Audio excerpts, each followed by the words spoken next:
Hi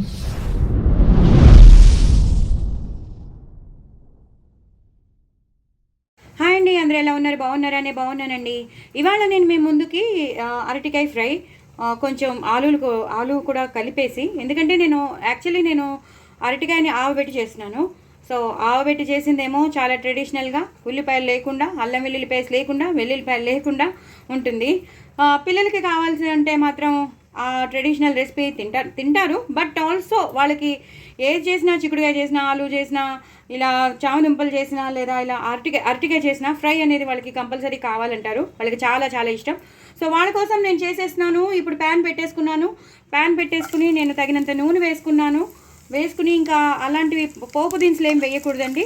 just నూనె వేసుకుని వెల్లుల్లిపాయలు అలాగే జీలకర్ర వేసుకోవాలి. ఎండు మిరపకాయలు కూడా అవసరం లేదు.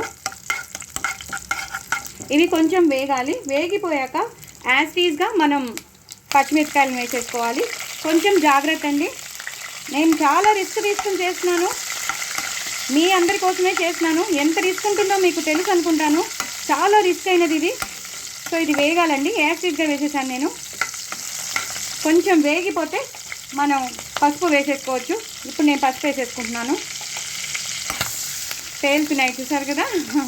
నేను కట్ చేయలేదు కదా, బట్ యాస్టీస్గా వేసుకుంటేనే దీనికి టేస్ట్, అందుకనమాట. సో అవి కలర్ మారిపోయాయి కదండి. ఇప్పుడు మనం సన్నగా తరిగి పెట్టుకున్న ఆలును ప్లస్ అరటికాయలు అవి వేసేసుకోవాలి. ఇలా నేను రౌండ్ షేప్గా సర్కిల్ షేప్లో ఆలు తరిగాను. అలాగే కొన్ని ట్రెపీజియం, రెక్టాంగిల్, అలాగే ట్రయాంగిల్, సమ్ జామెట్రికల్ ఫిగర్స్లో అరటికాయలు వచ్చాయి.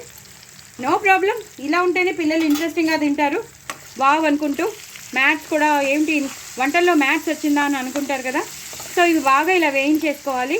ఈ పచ్చిమిరపకాయలు, ఈ అరటికాయలు, అలాగే ఈ ఆలు బాగా ఇందులో వేగిపోవాలి. టైం అయితే పడుతుందండి, వెంటనే అయితే వేగిపోవు, మీకు తెలుసు కదా.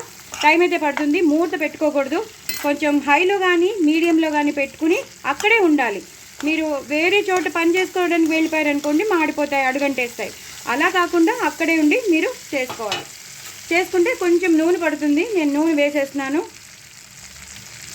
ఇలాంటి వాటికి కొంచెం కాంప్రమైజ్ అవ్వాలండి నూనె అనేది. ఎందుకంటే కొంచెం ఇలా ఫ్రై అనేవి కొంచెం నూనె వేస్తేనే బాగుంటుంది కదా.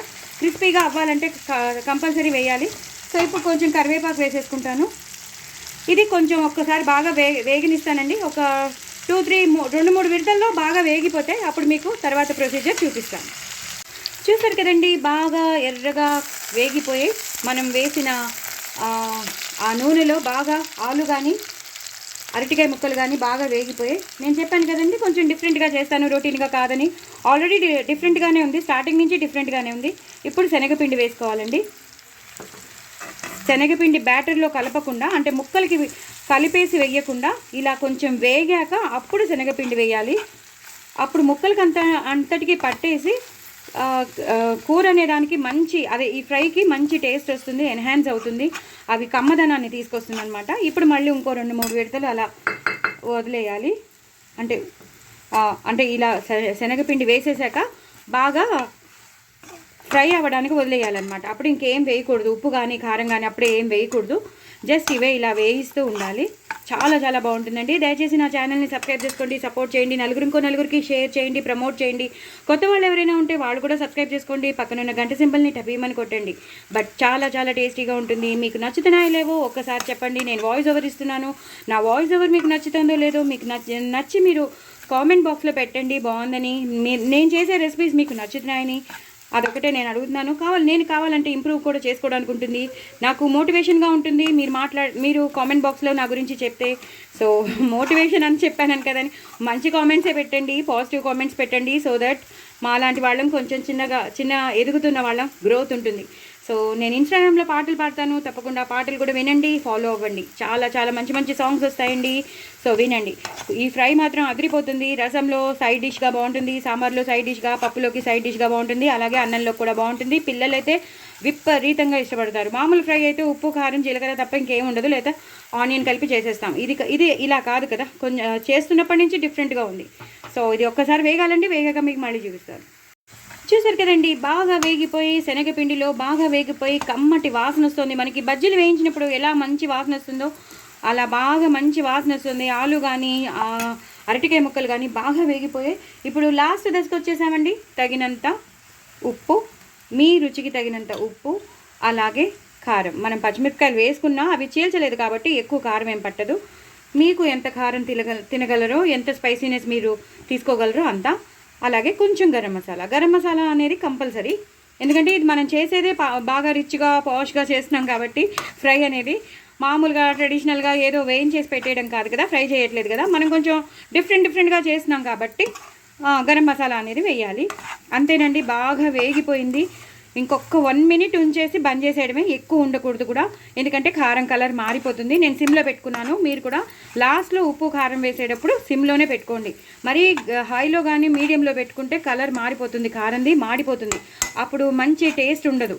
మనం ఏదైతే శనగపిండి ఉంటుందో ఆ టేస్ట్ మారిపోతుంది, ఆ ఉప్పు కారంలో మాడిపోయిన దాంట్లో కలిసిపోయి.